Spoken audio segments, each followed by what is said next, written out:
The only competition that has ever mattered is the one happening inside you right now. Not the competitor in your industry, not the colleague who got the promotion, not the person on social media whose life looks like the version of yours that you are still trying to build. None of them. The only opponent worth your energy, the only benchmark worth measuring yourself against, the only race worth running is the one between who you were yesterday and who you are capable of being today. Because here is what comparing yourself to other people actually does. It anchors your ambition to someone else's ceiling. It makes their progress the measurement of your potential. It turns your unique journey, with its specific gifts, its specific obstacles, its completely unrepeatable combination of experience and capability, into a footnote in someone else's story. And you were not built to be a footnote.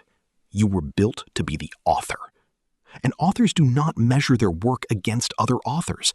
They measure it against the version they know they are capable of producing. Outwork your old self. Not them, yourself. The version that existed yesterday, last week, last year. The version that had limits you have since expanded, fears you have since confronted, standards you have since raised. That is the competition, and it is the only one that actually grows you. Welcome to Motivation Daily.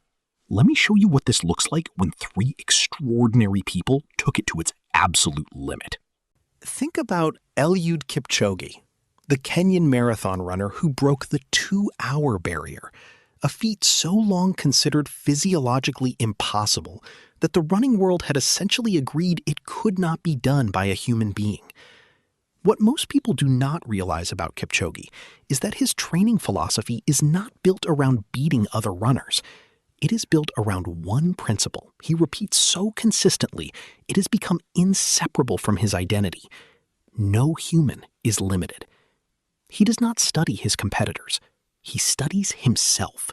He studies the version of his own running that appeared in his last race and asks one question: what can I do better?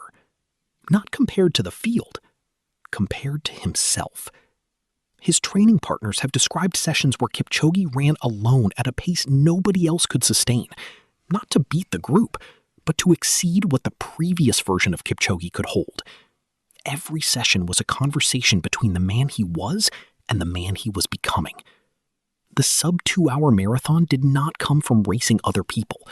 It came from refusing to accept yesterday's version of himself as the final word on what was possible today. Now think about Kobe Bryant. But not the championships or the scoring titles or the 5 rings. Think about the off-season. Specifically, think about a story told by his trainer, Tim Grover, about arriving at the gym one morning to find Kobe already there, already drenched in sweat, already deep into a workout, before their scheduled session had even begun.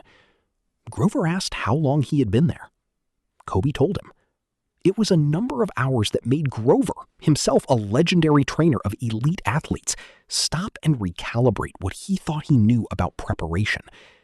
And when Grover asked why that level, why that early, why that relentless, Kobe's answer was not about the competition. It was not about the other players in the league. It was about the version of Kobe that had existed in the previous season. He had identified specific weaknesses, specific moments in the previous year where his game had fallen short of what he expected of himself. And he had decided, with a specificity and a ferocity that most athletes never come close to, that those weaknesses would not exist in the next version. He was not outworking other players. He was outworking the Kobe who had those gaps. He was settling a score with his own previous limitations. And the result, year after year, was a player who seemed to reinvent himself every season, not because of talent, but because of the relentless, private, nobody-is-watching commitment to exceeding the version that came before. And think about Misty Copeland, the first African-American female principal dancer at the American Ballet Theater, the most prestigious ballet company in the United States, who did not begin dancing until she was 13 years old. In a world where most serious ballet dancers begin intensive training at 3 or 4, 13 is an age at which most instructors would not even consider a student a viable candidate for professional performance, let alone principal roles at the highest level of the art form. Copeland was told this directly. She was told her body was not the right shape for ballet. She was told her start was too late. She was told that the gap between where she was and where professional ballet required her to be was simply too large to close in the time available. She spent years not trying to match what other dancers had accumulated in a decade of early training. She spent years outworking the version of herself from the week before. Every class was a conversation with yesterday's technique. Every rehearsal was a negotiation with yesterday's limitations.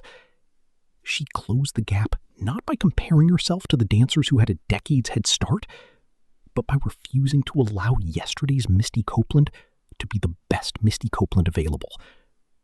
And she became something the art form had never seen.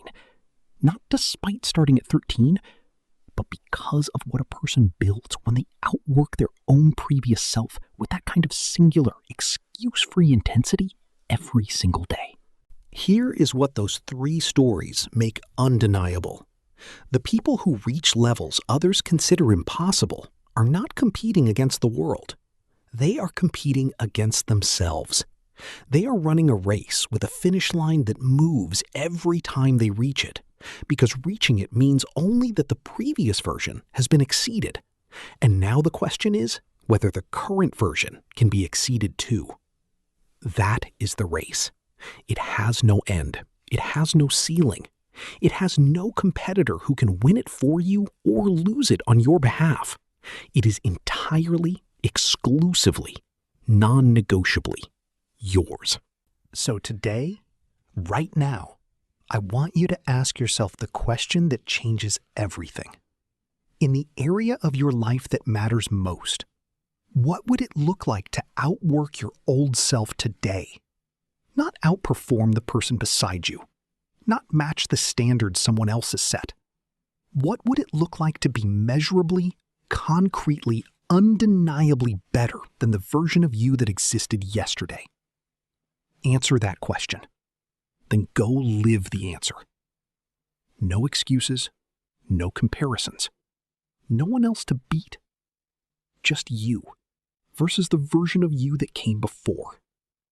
Go win that race. Share this with someone who has been measuring themselves against the wrong competition. Subscribe to Motivation Daily. We show up every day to help you beat yesterday.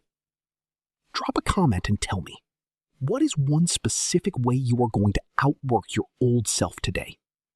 Be precise. Vague goals produce vague results. Let's go.